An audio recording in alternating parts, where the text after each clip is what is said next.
You are looking at Julian's pronunciation guide, where we look at how to pronounce better some of the most mispronounced words in the world, like this other curious word. But how do you say what you're looking for today?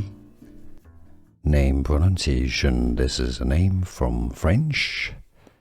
It's famous because it was the name of French Catholic religious. Champagnat is the French pronunciation. Champagnat with a silent T.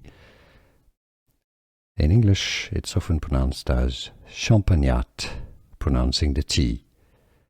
Champagnat in French, so you could say it as Champagnat.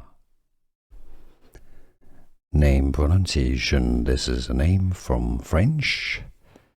It's famous because it was the name of French Catholic religious. Champagnat is the French pronunciation. Champagnat with a silent T. In English, it's often pronounced as Champagnat, pronouncing the T.